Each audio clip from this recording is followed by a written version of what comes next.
Titulada esta enseñanza, ¿cuál es tu posición frente a papá?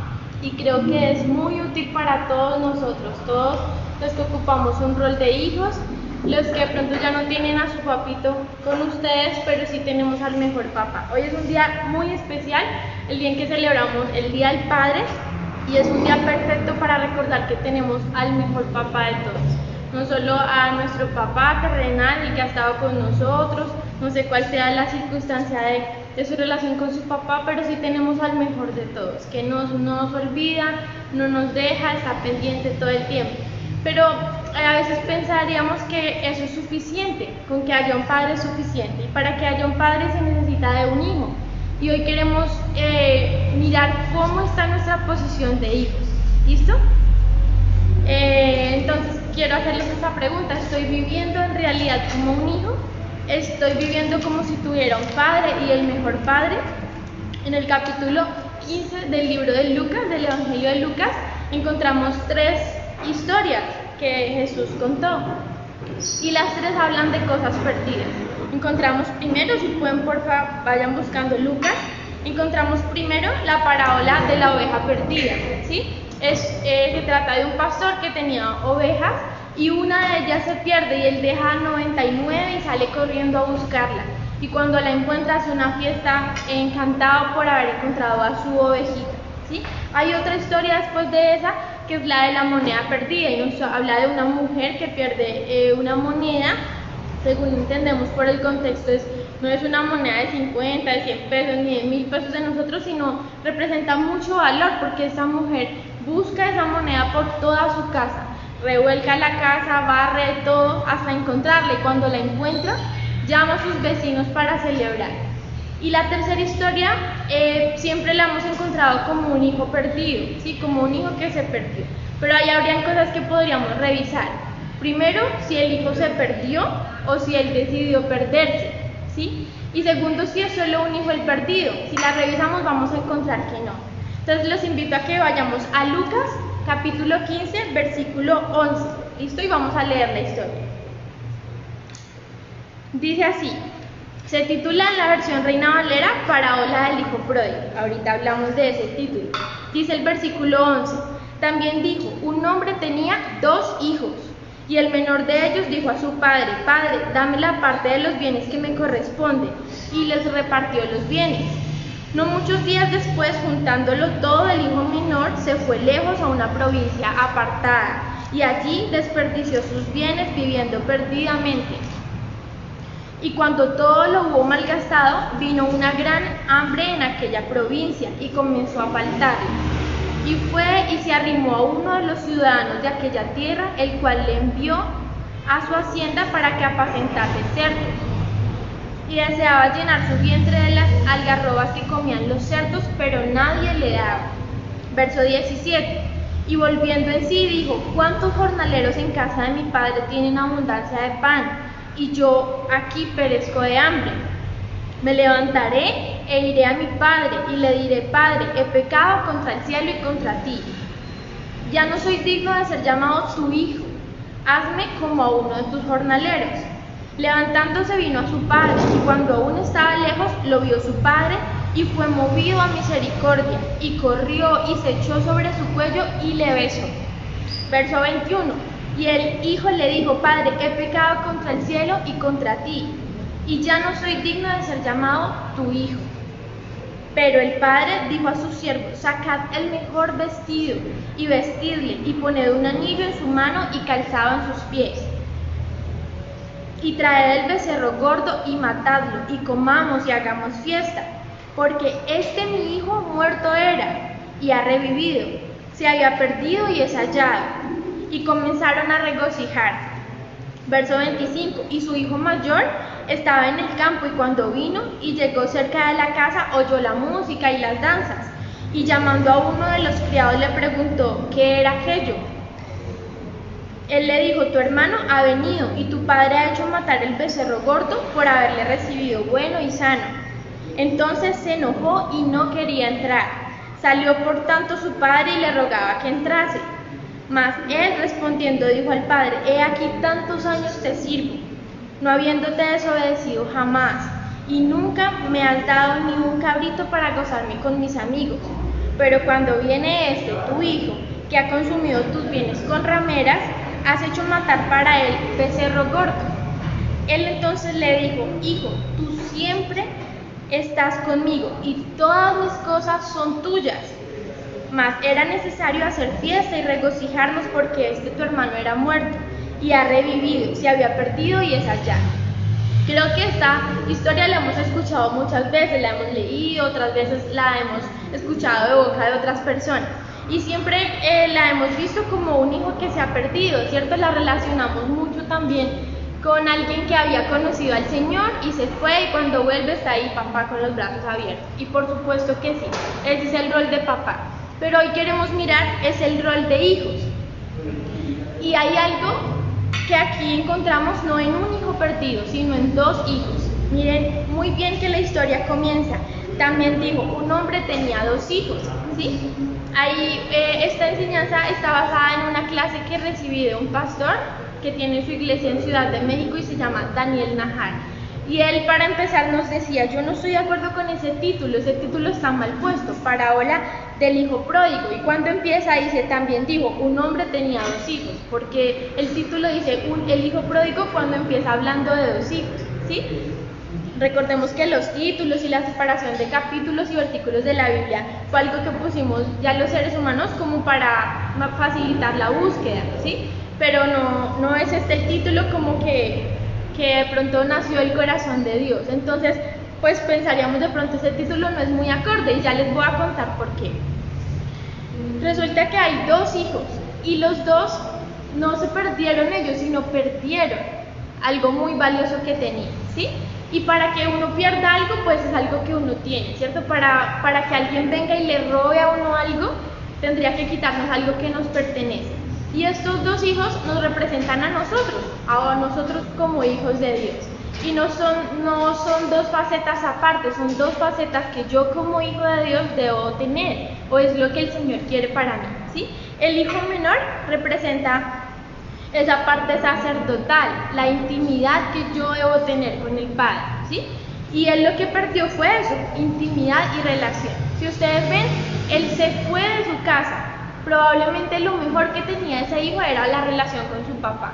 Y al irse, al decidir hacer su vida de una manera diferente, lo que perdió, lo que le fue robado fue eso, su intimidad, ¿sí? Pero había el hijo mayor, que él no se fue, ahí estaba en casa, pero también había perdido algo. Lo que perdió fue el gobierno, perdió la mayordomía de lo que tenía. ¿Por qué les digo eso? Porque cuando vemos que llega el hijo menor y le reciben de esta manera, el hijo mayor llega aterrado y le dice: qué bueno, ¿no? Llega tu hijo y a él sí lo atiendes con becerro y le pones mil cosas, pero yo que he estado aquí todo el tiempo contigo, a mí ni siquiera me has dado un cabrito para comerlo con mis amigos. Pero si notamos al principio de la historia, en el verso 12 dice, y les repartió los bienes, les repartió. Empezando por ahí, él también ya había recibido su herencia. El papá cuando repartió no solo le dio al hijo, les repartió a los dos, ¿sí? Entonces él también tenía su herencia. Ahí empezando no tenía como mucho que pelear. ¿Qué habrá hecho con su herencia? Pues no sabemos, probablemente la guardó, probablemente la invirtió, probablemente compró más ganado, eso no lo sabemos nosotros. Sabemos que el hijo menor sí fue y la malgastó, ¿no? Pero había tanta cosa en el corazón del hijo mayor que dijo: y te fuiste con rameras. Y si miramos, nada de eso cuenta la historia antes, dice que la malgastó, pero no sabemos en qué, ¿sí? Y es el corazón de alguien que de pronto ha estado ahí con el papá, pero en realidad no ha estado, no ha disfrutado de lo que es ser hijo, ¿sí? Miren la respuesta de papá: hijo, tú siempre has estado aquí, todo lo que tengo es tuyo. O sea, él en cualquier momento había podido matar uno y otro becerrito y traer a sus amigos y disfrutarlo. Pero qué triste que a pesar de que estaba ahí, que tenía de pronto intimidad, no tenía gobierno, no sabía administrar, no sabía de qué era dueño, no disfrutaba de eso. Entonces hay dos cosas muy importantes que nosotros estamos llamados a vivir como hijos, y es ser reyes y ser sacerdotes. ¿Y dónde encontramos eso? En Apocalipsis. Hay dos citas en Apocalipsis que nos hablan de eso. Entonces los invito a ir a Apocalipsis capítulo 1, versículo 6. Dice así: Apocalipsis capítulo 1, versículo 6 dice, y nos hizo reyes y sacerdotes para Dios su Padre. A Él sea la gloria e imperio por los siglos de los siglos. Amén. Noten dos palabras claves, reyes y sacerdotes para Dios su Padre, que es lo que estamos hablando. Y no solo lo habla ahí, lo habla también en el capítulo 5, versículo 10 de ese mismo libro. Apocalipsis capítulo 5, versículo 10 dice, y nos has hecho para nuestro Dios reyes y sacerdotes, y reinaremos sobre la tierra. Miremos qué es lo que está en el corazón del Señor, que nosotros como hijos disfrutemos de esas dos facetas impresionantes, pero que nos las hemos dejado robar. Así como cuenta la parábola de un ladrón que viene en la noche, así ha pasado en nuestras vidas. Probablemente sí sepamos hacer una, pero la otra no, ¿sí? Probablemente no estemos viviendo como hijos, no nos sintamos hijos y no hemos sido ni reyes ni sacerdotes. El rey hace referencia al que tiene gobierno, ¿cierto? Sabemos que un rey es alguien que tiene gobierno y tiene influencia, ¿sí? Y es esa faceta que nos representa el hijo mayor, eso que había perdido. Y el sacerdote es aquel que entra al lugar santísimo a encontrarse con el Padre, ¿sí? Es intimidad. Entonces uno nos representa gobierno, que es el rey, y el sacerdote nos representa intimidad. Y son dos cosas que nosotros estamos llamados a vivir. Miren que en Apocalipsis no dice reyes o sacerdotes, dice reyes y sacerdotes, ¿sí? Es algo que el Señor quiere para nuestra vida. Entonces hoy quiero preguntarles eso, ¿qué es lo que te han robado? ¿Qué fue lo que perdiste? ¿Sí? Y vamos a verlo de una manera bonita. Entonces vamos a ir a Juan capítulo 1, versículo 12.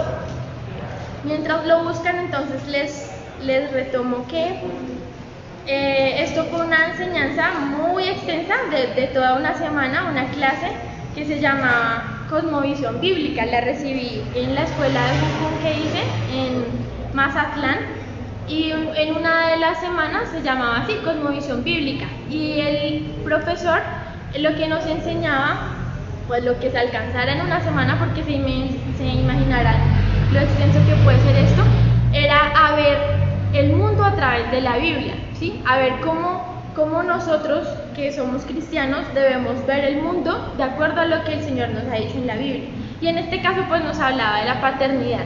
Yo voy a ser como muy precisa porque es algo muy extenso que podíamos estudiar, pero les recomiendo, si quisieran saber más, esta enseñanza viene del pastor Daniel Najar de la Ciudad de México.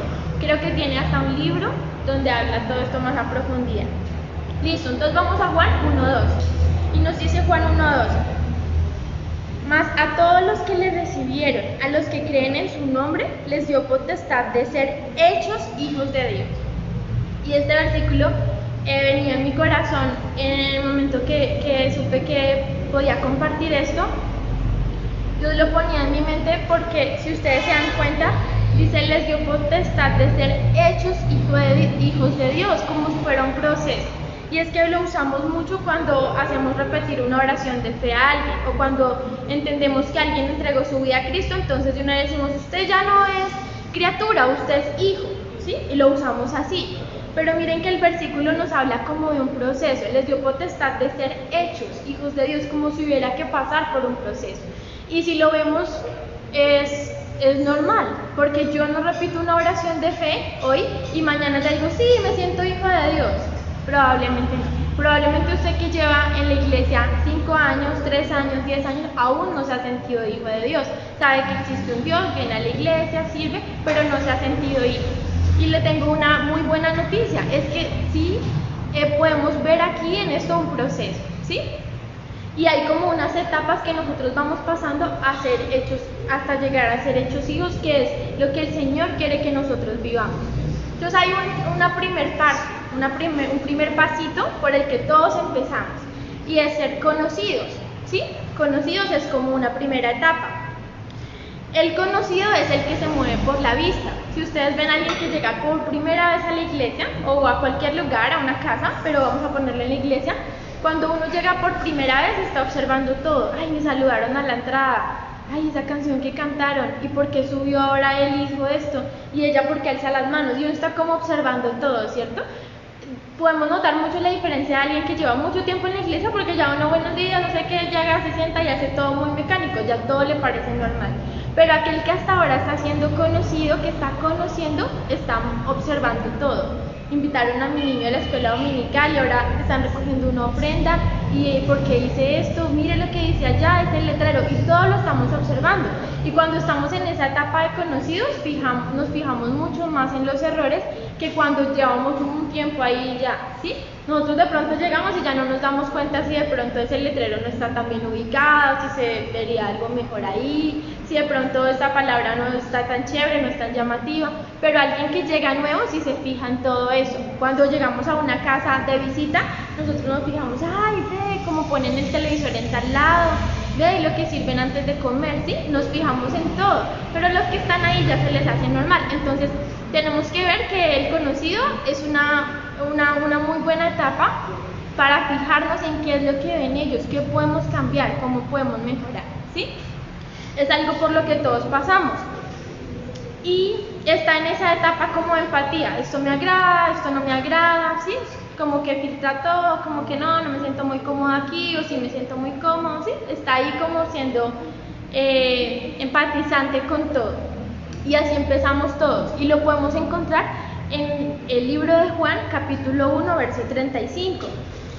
En esta historia vemos a Juan el Bautista, los discípulos de Juan el Bautista, y como ellos decidieron seguir a Jesús. Dice así, Juan capítulo 1, versículo 35. El siguiente día otra vez estaba Juan y 2 de sus discípulos, y mirando a Jesús que andaba por allí, dijo, he aquí el Cordero de Dios. Juan le dijo eso a los discípulos, dijo, miren, él es el Cordero de Dios. Versículo 37. Le oyeron hablar los 2 discípulos y siguieron a Jesús. Y volviéndose Jesús y viendo que le seguían, les dijo, ¿qué buscáis? Ellos le dijeron, Rabí, que traducido es maestro. ¿Dónde moras? Les dijo, venid y ved. Fueron y vieron dónde moraba y se quedaron con él aquel día porque era como la hora décima, ¿sí? Entonces tenemos esa escena donde está Juan con sus discípulos. Recordemos que Juan Bautista estaba preparando el camino para Jesús. Y estaba con él cuando vio a Jesús, les dijo, miren, él es el Cordero de Dios. Y claro, a ellos les llamó la atención, entonces decidieron como ir a ver qué pasaba. Y le preguntaron, ¿dónde moras? ¿Dónde habitas? ¿Dónde duermes? ¿No duermes? ¿Cómo es esto que eres el Cordero de Dios? Y Jesús, ¿qué les dijo? Vengan y vean. ¿Sí? Esa es nuestra etapa de conocidos, donde estamos viendo. Y miremos que ahí dice que se quedaron con él ahí porque ya era tarde, o sea, no, ahí no se quedaron porque decidieron seguir al maestro, ¿no? Estaban viendo, estaban mirando si les gustaba, si no les gustaba, si decían seguirlo o no. ¿Listo? Y es una etapa por la que todos pasamos. Y hay algo muy importante que aquellos que ya pasamos por esa etapa debemos tener en cuenta, y es que nosotros estamos llamados a que los demás vean el reino de Dios, ¿sí? Estamos llamados a eso. Si sabemos que aquellos que están conociendo se fijan por la vista, nosotros debemos ser aquellos embajadores para que los demás puedan ver el reino de Dios. Me gustaba también en el devocional que día con los jóvenes que veíamos la historia en la que Pedro decide caminar sobre las aguas. Toma la decisión de ir y decirle, Señor, si eres tú, manda que yo vaya.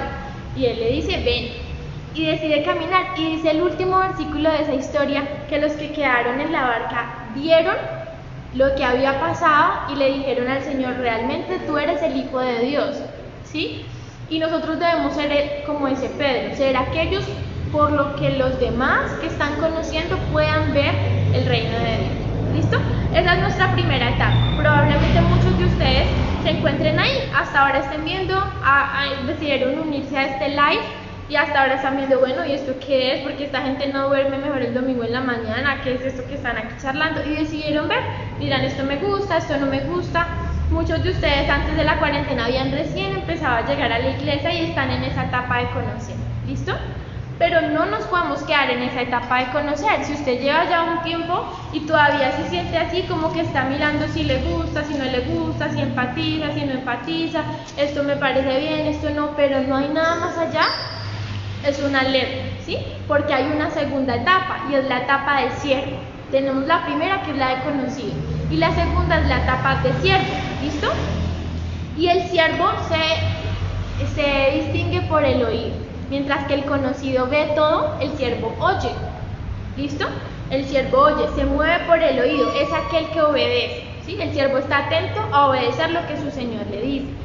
Y tiene un privilegio enorme, porque todos los que hemos tenido el privilegio de servir al Señor sabemos que es algo magnífico, que no es para cualquiera, que hay que esforzarse, que muchas personas quisieran de pronto hacerlo, pero a nosotros nos han dado ese lugar, ¿sí? Entonces eso debemos tenerlo claro. El rol de siervo es bueno porque tiene el privilegio de servir, de estar a disposición de lo que el Señor quiere. ¿Listo? Pero tenemos que tener en cuenta algo, que no nos podemos quedar tampoco en la etapa de siervo, porque el siervo no tiene intimidad, el siervo no conoce lo que hace su señor, el siervo simplemente obedece. Al siervo no le consultan a usted qué le parece, será que regamos las matas o no, me hace el favor y rega las matas. Y eso sí, si ahí de pronto vamos, que sean, que pidan el favor, muchos siervos, y si nos vamos de pronto a también la edad antigua donde habían esclavos, no era que pidieran el favor, simplemente seguían órdenes, ¿sí? Y es una etapa por la que nosotros pasamos, ¿sí? No dejamos de ser conocidos, miremos que siempre en la etapa que sigue ya traemos lo de la etapa anterior, no dejamos eso, pero avanzamos un proceso en nuestra relación con Dios. Entonces el siervo obviamente conoce mucho más que aquel que hasta ahora está observando. El siervo sabe, a mi amo le gusta esto, no puedo dejar esto aquí porque mi amo no está de acuerdo, no le gusta, ¿sí?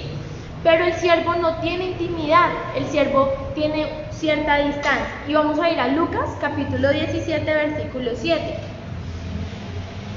Lucas, capítulo 17, versículo 7. El deber del siervo se llama. Dice, ¿quién de vosotros, teniendo un siervo que ara o apacienta ganado, al volver él del campo, luego le dice, pasa, siéntate a la mesa? ¿No le dice más bien, prepárame la cena, cíñeme y sírveme hasta que haya comido y bebido, y después de esto come y bebe tú? Sí, vemos ahí que el siervo no tiene intimidad, el siervo sigue órdenes, el siervo obedece, ¿sí? Y también lo podemos ver en un ejemplo con el siervo de Abraham, que se llamaba Eliezer. Eso lo encontramos en Génesis capítulo 15, versículo 2 y 3. Recuerden que Dios le había hecho una promesa a Abraham, ¿cierto? Pero a Abraham le pasaba lo que a nosotros nos pasa muchas veces, que dudamos, ¿será que sí se va a cumplir? ¿Será que no?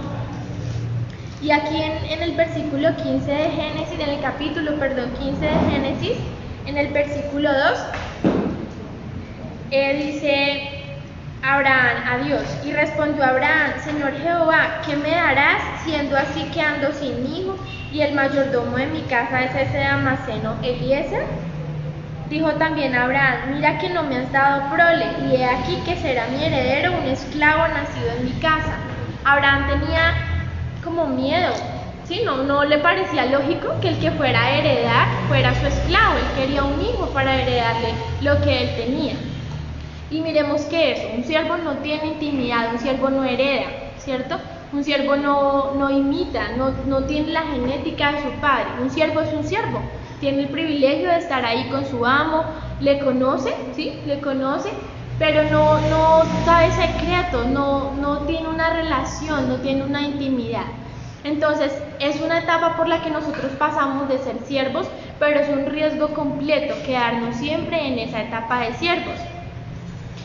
Miren que los siervos también nos podemos identificar o darnos cuenta si nos hemos quedado en esa etapa en algo. El siervo normalmente llega a un punto donde ya se queja por lo que hace, ya se siente usado.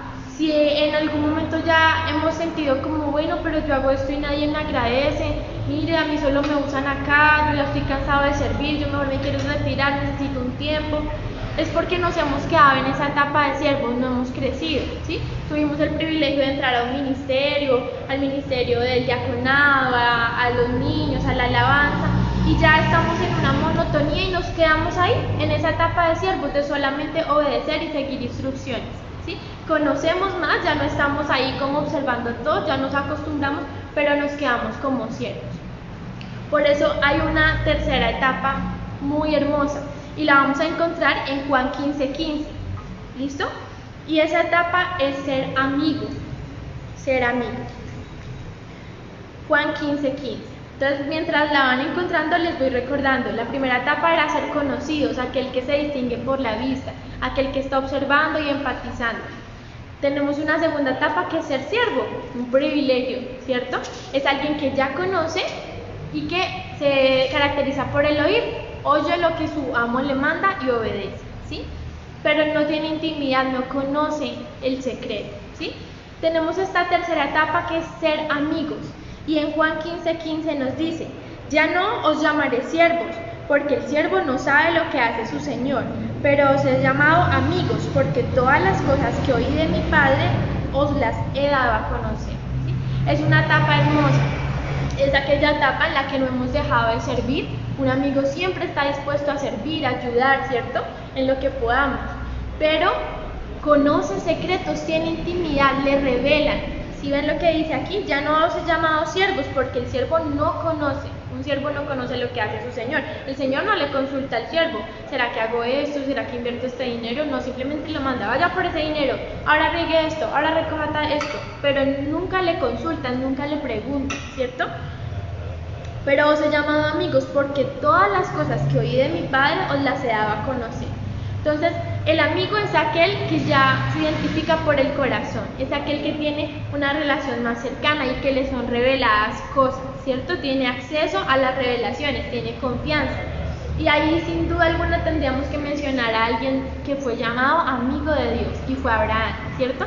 Y podemos recordar esa historia tan hermosa en la que el Señor decide destruir a Sodoma y Gomorra y dice: pero ¿iré yo a destruir a Sodoma y Gomorra sin consultarle a Abraham? ¿Sí? A su amigo. Y le dice, le cuenta, y Abraham tiene esa confianza, le ha revelado tanto que se toma el atrevimiento. Lo hemos visto muchas veces así, decirle: Señor, ¿y si hay tantos?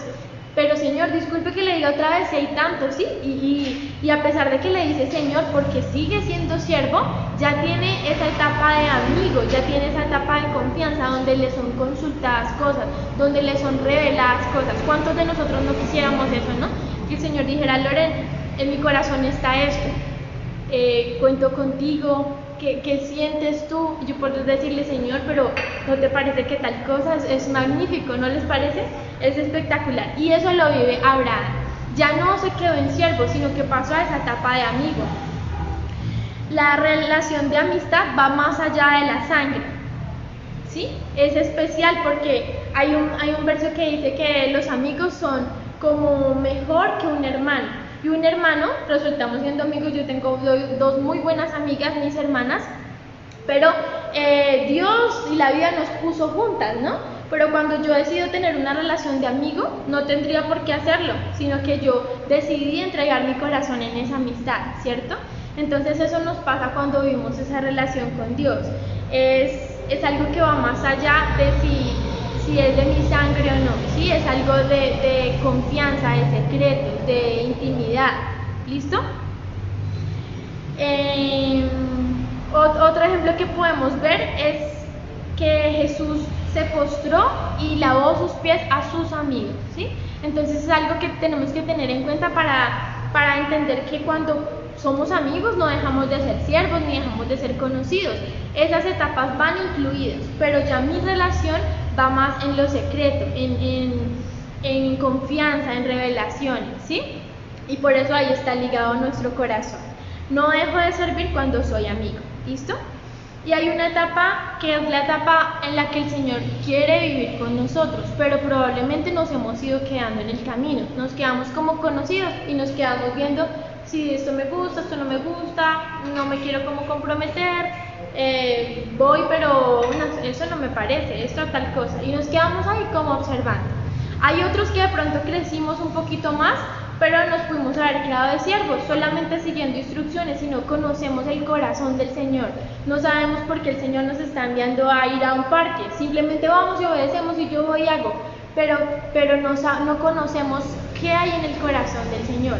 Y eso lo vive un amigo. Un amigo sí les revelado: voy allí porque el Señor quiere algo especial en este lugar y ya he sentido esto y esto y lo otro, ¿sí? Pero hay una faceta la que no podríamos cambiar por nada del mundo, y es esa en la que hoy quiero invitarlos a vivir, y es en esa faceta de hijo, ¿sí? Es esa faceta en la que el Señor quiere que vivamos. y en la que encontraríamos esos dos roles de los hijos de Lucas 15, el rey y el sacerdote, el que tiene intimidad y el que tiene gobierno, ¿sí? Y así como el conocido se caracteriza por la vista, el siervo por el oír, el amigo por el corazón, el hijo es por voluntad, porque decide llegar a este lugar, porque toma la decisión de crecer en su relación con el Padre, ¿sí? Y hay muchos versículos muy hermosos donde nosotros podríamos encontrar que sí es el deseo de Dios que nuestra relación con Él sea de hijos. Y lo encontramos cuando los discípulos, las personas que están al lado de Jesús, les dicen, enséñanos a orar. ¿Y cómo empieza Jesús? No dice Señor mío, no dice amigo mío, no dice oye tú, dice Padre nuestro, ¿sí? Es la relación perfecta que nosotros podemos tener con el Padre nuestro. Y hay otro momento hermoso que venía a mi mente, y es cuando Jesús es bautizado. Y dice, este es mi Hijo amado, en el cual me complazco, el cual me agrada, ¿sí? Es el corazón del Señor que nosotros vivamos como hijos. Y solamente cuando vivimos como hijos es que nos damos cuenta que nos estábamos perdiendo un montón de cosas por seguir viviendo como siervos o como conocidos o como amigos, y no hemos tomado ese rol de hijos que Él quiere para nosotros, ¿sí? Y entonces hay tres cositas que tiene un hijo y que las encontramos en la historia que leímos primero de Lucas 15. Entonces los invito a volver a Lucas 15, el verso 20. El verso 20 dice, y levantándose vio a su padre, y es el momento cuando llega el hijo. Y cuando aún estaba lejos lo vio su padre y fue movido a misericordia y corrió y se echó sobre su cuello y le besó. Hoy puede ser ese momento en el que el Señor diga, oh, ahora sí vienes a vivir como hijo. Y el hijo le dijo, Padre, he pecado contra el cielo y contra ti, ya no soy digno de ser llamado tu hijo. Y esto nos habla de reconciliación. Muchas veces hemos dejado de vivir ese rol de hijos porque creemos que lo que vivimos, lo que hicimos ya no nos hace aceptos delante de Dios. Y miren que esta historia nos dice todo lo contrario. El papá está ahí dispuesto, así hayas hecho lo que hayas hecho, hayas querido matarme en vida, porque pedirle la herencia en vida era como decirle no me importa si vives o no. Y muchas veces hemos hecho eso con el Señor, pero Él está hoy dispuesto a recibirnos como un padre, ya que ocupemos nuestro rol de hijos. ¿Y cómo lo ocupamos? En el verso 22 nos dice, pero el padre dijo a sus siervos, sacad el mejor vestido y vestidlo, poned un anillo en su mano y calzado en sus pies. Y esas tres cosas que le son dadas a este hijo nos representan algo. El vestido nos habla de identidad, ¿sí? Lo vistió como un hijo, no lo vistió como un siervo, lo vistió con ropas de hijo, del Hijo del Señor, ¿sí? Y eso nos habla de identidad, de nosotros conocer quiénes somos. Y solamente cuando empezamos a vivir como hijos es que entendemos la diferencia que hay con las otras facetas. Entonces, un hijo tiene identidad, un hijo se identifica con los sueños de su papá, un hijo quiere seguir el legado de su papá, ¿sí? Un hijo quiere seguir con esa herencia que le dejaron, ¿sí? Un siervo, no, pues está ahí por su salario, por lo que está ahí. Un amigo pues le acompaña, pero solamente el hijo es el que hereda los sueños de su papá, ¿sí? Es identidad, es conocer a qué le digo que sí, a qué le digo que no, cuáles son mis prioridades según mi rol de hijo, ¿listo? Hay una segunda cosa que le ponen, no solamente el vestido, sino el anillo. Y el anillo habla de autoridad. Recordemos que con el anillo, en la época antigua, se firmaban pactos y tratados. Y el hijo, si el padre le daba el anillo al hijo, era como si fuera el mismo padre a firmar ese negocio, ¿sí? Entonces habla de la autoridad que el Señor nos ha dado.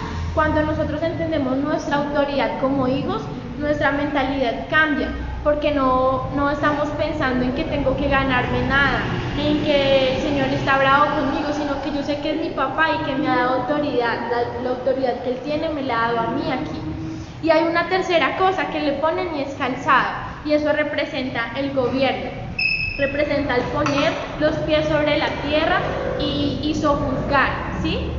Y fue algo que le fue quitado a Satanás al inicio, cuando era la serpiente. Por eso le fue mandado a que se arrastrara, porque no tiene derecho a pisar el lugar en el que el Señor pone sus pies. Y nosotros como hijos Sí, tenemos ese derecho, nos es dado gobierno. Y también nos habla ese calzado de propósito, de legado, de caminar tras los pasos de papá, ¿sí? Hay una razón fundamental por la que Dios quiere que seamos hijos, y es porque le interesa establecer su gobierno acá, ¿sí? Solamente nosotros que somos llamados sus hijos somos los que podemos representar el reino de Dios aquí en la tierra. Miren que en el Padre Nuestro dice: venga tu reino, hágase tu voluntad en la tierra como en el cielo. Muchas veces cuando nos hablan del reino de Dios nos imaginamos solo cuando sea el momento en que nos encontremos con el Padre después del rapto y todo, pero el deseo del Señor es que aquí en la tierra vivamos su reino, que podamos nosotros ser embajadores de esa naturaleza que tiene el Padre, ¿sí? Y ahí es cuando llega alguien a una casa y dice: usted es igualito a su papá, pero usted se parece, mire, camina igual, le gusta lo mismo de comer, habla como él. Eso es lo que el Señor quiere, que cuando la gente nos vea en nosotros sus hijos, no vea siervos, no vea a alguien que le conoce, que sí, pues yo creo que hay un Dios, ¿sí? Sino que vea a sus hijos, aquellos que representan lo que Él es. Y los hijos saben disfrutar de lo que es ser hijo, ¿sí? Yo creo que los que somos hijos podemos ver a veces con nuestros hermanos, hay algunos que somos más privados para algunas cosas y nos da pena que los papás nos gasten cosas, pero hay otros que saben vivir su rol de hijo, ¿cierto? Saben que es papá y que le puede dar lo que necesita. Y creo que eso lo hemos dejado de vivir con Dios. Nuestra mentalidad de siervos nos lleva a pensar que todo tenemos que ganárnoslo, que si mi vida no es perfecta, que si cometí errores, entonces ya no puedo tener una relación con papá, ¿sí? Que si yo no trabajo y me esfuerzo, entonces no voy a tener las cosas. Se nos ha olvidado que el Señor, sentados, en un momento nos puede sorprender con algo que habíamos deseado siempre, ¿sí? Porque un papá no exige a su hijo que sea algo diferente a eso, a hijos, ¿sí? Y hay algo muy hermoso en lo que podemos ver, es cuando un niño está aprendiendo a caminar, ¿sí? Que va agarradito de la mano de su papá, y si se arriesgó a correr y se cayó, el papá no le va a decir: corra, yo ya no le ayudo. Ahí está el papá, y vuelve y lo levanta y le coge otra vez su dedito. Normalmente los niños cuando caminan cogen de este dedito, ¿no? Le coge su dedito y ahí va agarradito. Si se equivoca, si un niño se cae, ¿qué es lo primero que hace? Sale corriendo donde papá y le abraza las piernas, ¿sí? Eso es lo que el Señor quiere que vivamos, nuestro rol de hijos. ¿Qué pasa cuando un niño quiere algo? No se pone a pensar: bueno, de aquí a que yo me consiga un trabajo, y si me dan ese trabajo, pero yo con qué voy por allá a trabajar. No, un niño simplemente va: papá, quiero chitos, papá, quiero papas, ¿sí? Y sabe cuál es su rol de hijo. Papá, tengo hambre. Mi hermanita pequeñita decía, los días que eran festivos se despertaba: ¿me van a dejar morir de hambre y de sed? Ella tenía clarísimo que ella no tenía que ir a buscar, a trabajar por comida, sabía que sus papás le daban todo. Y eso es lo que nosotros tenemos que vivir.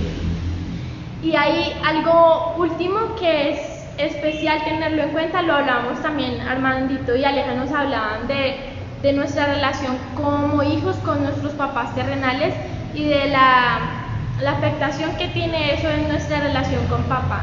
Probablemente nos ha costado mucho ver a Dios como papá, porque algo de nuestra relación con papá no estuvo bien. Puede que haya estado siempre ahí, pero algo falló, son seres humanos, puede que nunca estuvo, y a mí me cuesta entender que alguien que creó el universo quiera ser mi papá, pero hoy es el momento para vivir, ¿sí? Y es el momento no solo para vivir como hijos de Dios, sino para replantear nuestras relaciones entre papás e hijos. Y por último quería dejarles este verso de Malaquías 4:6, que es importante que revisemos nuestras relaciones como hijos, nuestras relaciones como padres, porque eso nos va a ayudar a encontrar más fácil llegar a esa posición de hijo con papá Dios. Malaquías 4:6 dice: Él hará volver el corazón de los padres hacia los hijos, y el corazón de los hijos hacia los padres, no sea que yo venga y hiera la tierra con maldición. Este pastor nos decía: la maldición es la consecuencia de la ruptura de relaciones entre padres e hijos. ¿Cómo podemos detener la maldición? ¿Cómo podemos cortar con esa maldición? Cuando nuestra relación entre padres e hijos se restablece. Y es muy importante que tengamos claro eso, que cuando nosotros buscamos restaurar nuestras relaciones con papá, con mamá, o papá o mamá con hijos, eso desata sobre nosotros bendición y nos abre un mundo a poder ver a Dios como papá, ¿sí? Creo que yo he empezado a vivirlo y para mí ha sido maravilloso. Siento que viví mucho tiempo en el rol de siervo, ni siquiera en el rol de amigo, en el rol de siervo, en alguien que venía a la iglesia y servía y salía cansada de un servicio y sentía que todo tenía que ganármelo yo y se me había olvidado que Dios era mi papá. Y nosotros lo decimos muchas veces, decimos Padre Santo, Padre Nuestro y Padre Santísimo, todo el tiempo decimos, no, ¿quién es Dios? Mi papá. Pero de ahí a vivirlo estamos tan lejos y no porque sea difícil, es por voluntad, porque nosotros no hemos querido pasar ese rango y empezar a vivir como hijos. Cuando vivimos como hijos entendemos que no se trata de mí, que al lado de él lo hay todo. Cuando vivo como hijo me siento orgulloso. Hubo una experiencia muy bonita que me pasó allí una vez que estaba ministrando sobre vivir con una relación como papá y yo cerré mis ojos y Dios me permitía verme como yo caminaba aquí por la iglesia, muy orgullosa de mi papá, siempre lo he estado y el hecho de ser uno hijo de pastores, uno se siente orgulloso cuando ve a su mamá cantando adelante, cuando ve que su papá predica, uno se siente orgulloso y tiene acceso a uno muchas cosas, uno entra a la oficina del pastor sin problema y yo me podía ver caminando por todo esto sonriéndole a la gente muy orgullosa, ¿sí? Y también podía ver como Dios quería que yo, así como me sentía tan orgullosa de mi papá y de mi mamá, pudiera sentirme orgullosa de lo que era ser hija de él. Y en ese momento me trasladé a ese lugar donde estaba y mientras yo estaba ahí sentada yo podía verme caminando por los pasillos sonriente, llena, como con una plenitud impresionante. Pero no era porque mi papá y mi mamá fueran Jaime y Sandra, sino porque había entendido que mi papá era Dios y que si yo empezaba a vivir bajo ese rol las cosas iban a ser muy distintas. ¿Sí? Entiendo que no se trata de mí, que debo tener identidad, identificarme con los sueños de papá, que debo tener autoridad, que él me ha dado autoridad y que ese calzado representa que puedo gobernar lo que él me ha dado, ¿sí? Que puedo seguir sus pasos, que puedo heredar, ¿sí? Y hay una última frase entonces que les comparto. El conocido recibe impresiones, el siervo recibe instrucciones, el amigo recibe revelaciones, el hijo recibe posiciones, ¿sí? Se las digo de nuevo. El conocido recibe impresiones, el siervo recibe instrucciones, el amigo recibe revelaciones, secretos, pero el hijo recibe posiciones. Les repito, ¿qué pasa si estoy en el rol de siervo? No pasa nada, es mi momento de entender que debo seguir a la siguiente etapa. El hijo es amigo, es siervo y es conocido. ¿Ven? Ese es el lugar en el que el Señor quiere que yo esté. Y para terminar quiero orar por ese sentir de que todos podamos empezar a vivir como hijos, que no nos quedemos en conocidos, que no nos quedemos en siervos, que no nos quedemos en amigos, sino que podamos empezar a identificarnos con el Padre, que podamos tener identidad con los sueños que Él tiene, con heredar su legado, con ser sus representantes aquí. Muchas veces nos preguntamos por qué la gente no ve de verdad a Dios y de tantas iglesias que hay y tanta cosa que hay. Probablemente es por eso, porque hay muchos conocidos de Dios, hay muchos siervos, habrán amigos, pero hay pocos hijos, hay pocos donde la gente pueda ver y decir, ahí yo puedo ver a Dios, ¿sí? Y también quiero orar por las relaciones que tenemos, por todos los papitos que hoy nos están viendo, porque sé que su corazón y su deseo es querer ser como el Señor, porque sus hijos quieren ser como ustedes. Entonces vamos a orar y vamos a orar por todas las mamitas.